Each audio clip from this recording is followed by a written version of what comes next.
twumvire Mukama.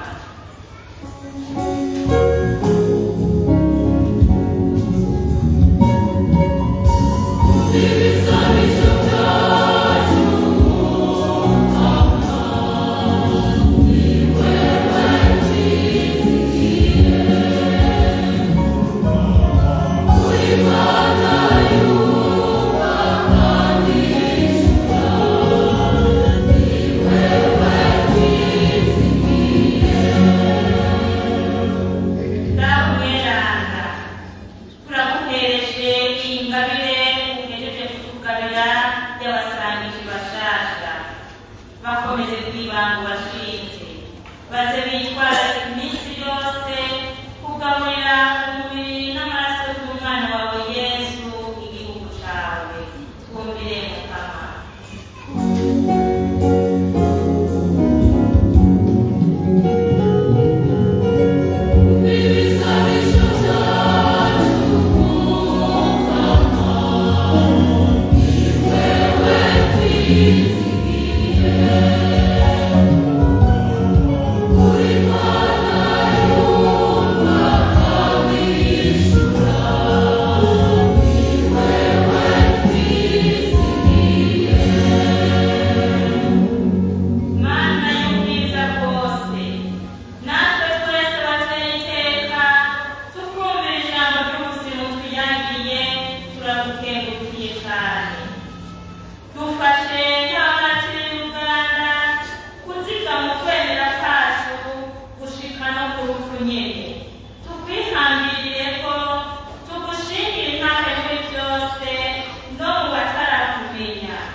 Bye.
Mungu wahaye wabukiriye ukomezi bwo gushika gupfa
Amaraso isezerano rishasha kandi rizokwama aza azoseswa ku bwanyu ku bwa benshi abakizi b'ibicumuro.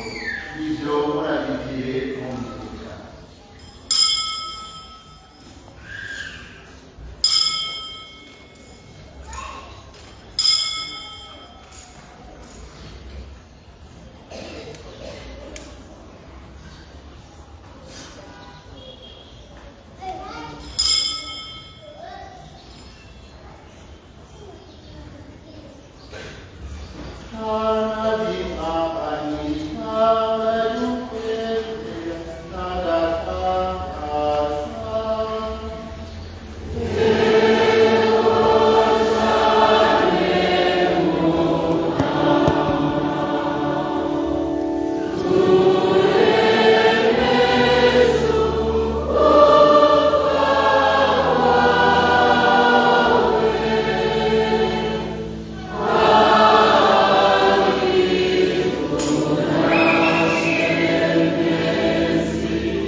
Ibuka mukama Eklesia yawe isi yose yuzuye urukundo.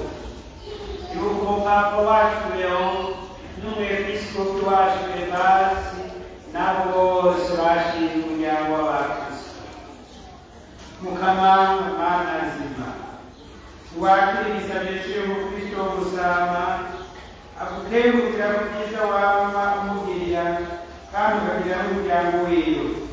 Aragusabye guhindure abavukanyi biwe bagukunde bagukorere ubumvire ubumwe bakubereze urukundo. Akira igisabisho cy'uyu muryango uri gukingukira imyaka 9 iheze bubatse Kristo, ukama bategereza kwamba bahafi baragusabye bati aho bataramwere ishaka ryawe kandi bagusabye kubuhirira. Kira mukama igisabisho cy'umusangiji ariko aragukengurukira kuba muzigamye mu bihe yaranguye ubutumwa. Aramusabye ngo ubandanye mukomeza ubutumwa umutoreye.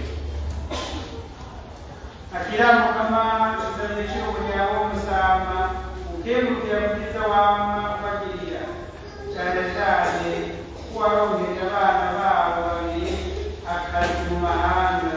Baragusabye ngo ubuhirire kandi ubahe iherezo ryiza. Mana nzima, ibuka abasatsi bawe wahamagaye: Jean Ishimwe, Madeleine Nirumika, Athanase Binogeye, Astere Mangara, Salvatore Ranyugoza, Carolina Paimeyamo, Salvatore Sumani, Berta Paimeyumuge, Ati Bertimas Gabo, Pascal Gauna Iwe, Dafose David Sebeze, Jacqueline Gachoreke, Vitale Makuke, Anesia Irayura, Ivoire, Yanamiro, Louis, Kandreke, Poncien Philippe, Namaza, Jean Makuke, Rosalie, Pascasie, Véronique, Carolina,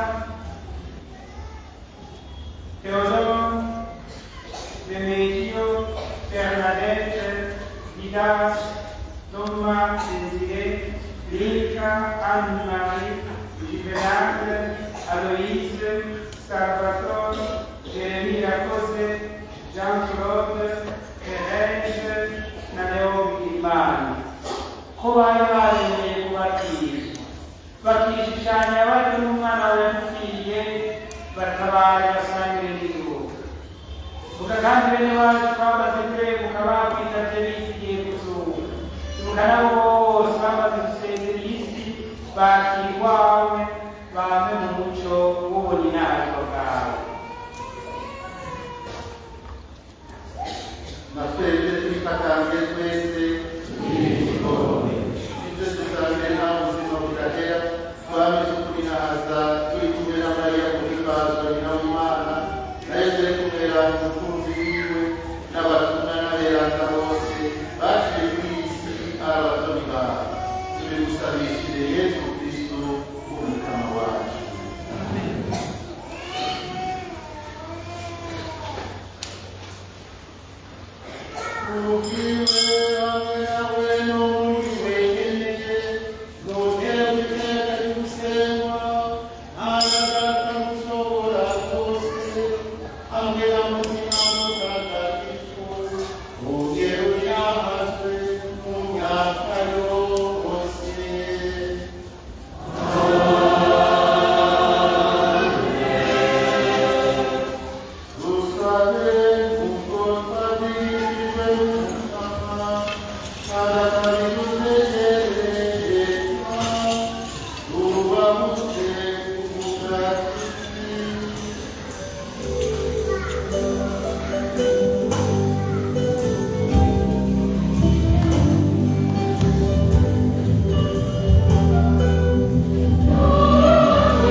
Wewe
bahiriwe abatumire b'Imana.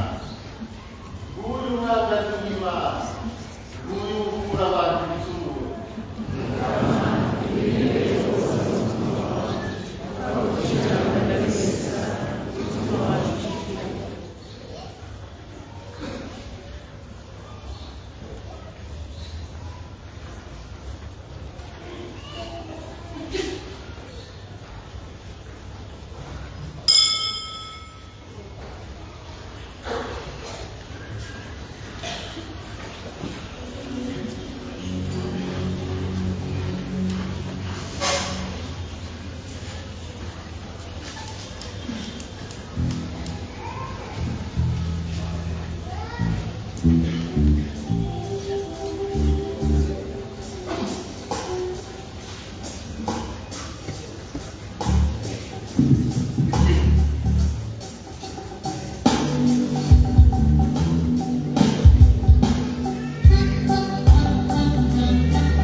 Abarongoye kanya igikorwa cy'imibano Kristo mito mito mu makaritsiye ari muri paruwasi.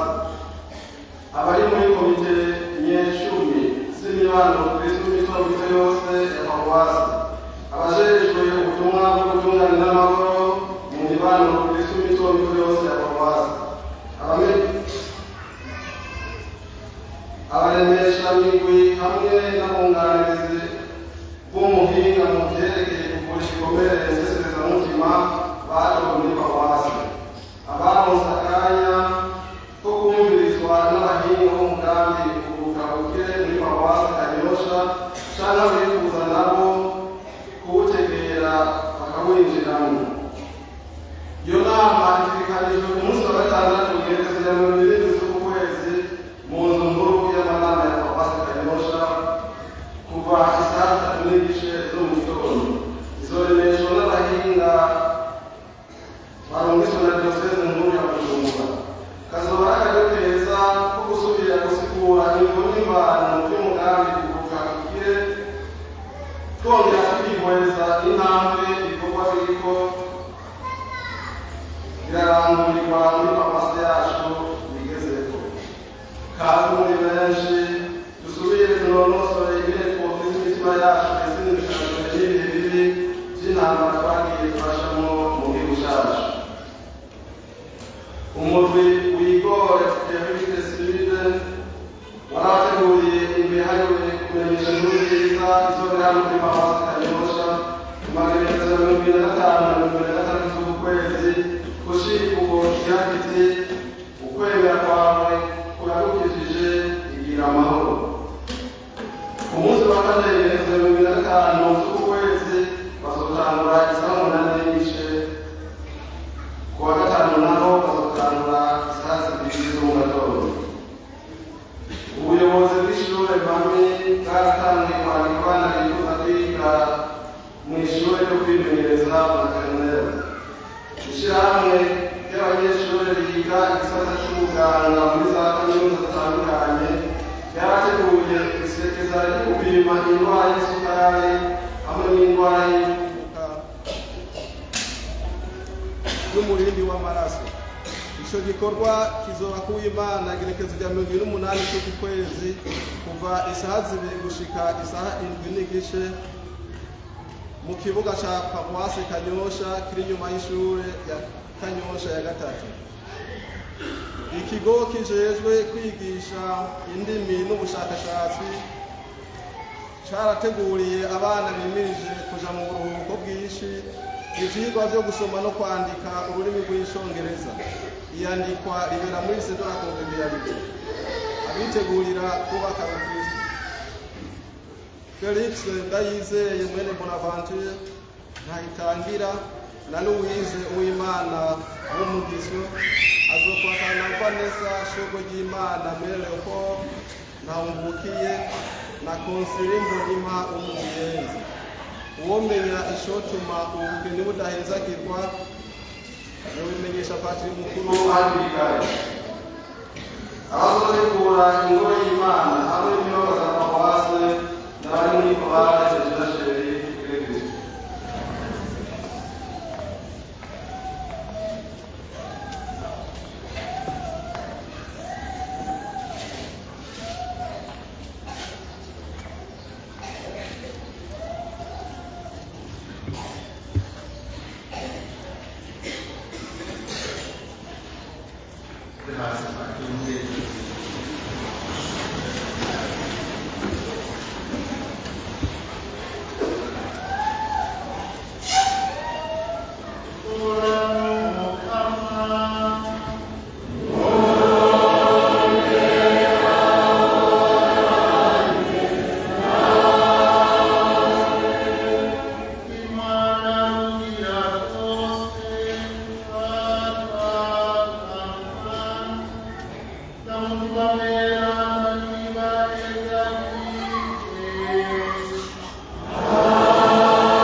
w'Imana.